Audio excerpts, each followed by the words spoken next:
কি বলো চাচা, আমাদের কপালে তো মদ খুরবা দুই ছেলের বাপ ছাড়া আর কিছুই জুটবে না। এত ভালো ছেলের বউ হওয়া আমার ভাগ্যে নাই। হ্যালো এভরিওয়ান, সম্প্রতি পল্লিগ্রাম টিভি ইউটিউব চ্যানেলে বোনের ভালোবাসা নাটকটি আপলোড হয়েছে। তো আজকের নাটকের তৃতীয় পার্টটি নিয়ে আলোচনা করব।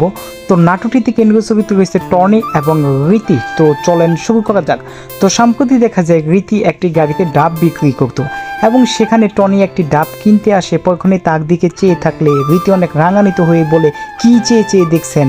পরক্ষণে রীতি একদিন রান্না করছিল, তার ভাই আসে এবং তার ভাইকে ডেকে সে তাকে একটি উপহার দেয়, অর্থাৎ একটি স্মার্টফোন কিনে দেয়।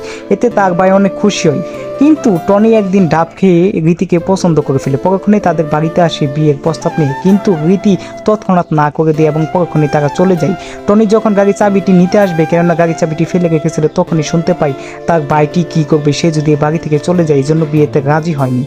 এদিকে কিছুদিন পরই ডাক পিয়ন আসে। আসলে রীতির ভাইয়ের চাকরি হয়ে যায় একটা বড় কোম্পানিতে এবং একদিন মাইকু দিয়ে রীতির ওখানে টনি ডাব খেতে আসে, কিন্তু এদিকে তাকায় না, যার কারণে রীতি অনেকটা মনক্ষুণ্ণ হয়ে থাকে।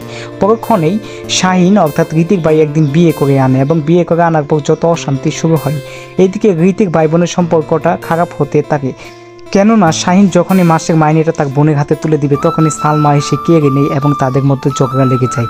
এক প্রকার সালমা বাড়ি থেকে চলে যায়। পরক্ষণে রীতি খাতুন তার ভাইয়ের 2 বছর যা ইনকাম ছিল সব সালমার হাতে বুঝিয়ে দেয় এবং সালমাকে আপাতত অনেক কটু কথা বলে। তো এটাই ছিল নাটকের মূল রিভিউ। তো আজকের মতো ভিডিওটা এখানেই শেষ করছি।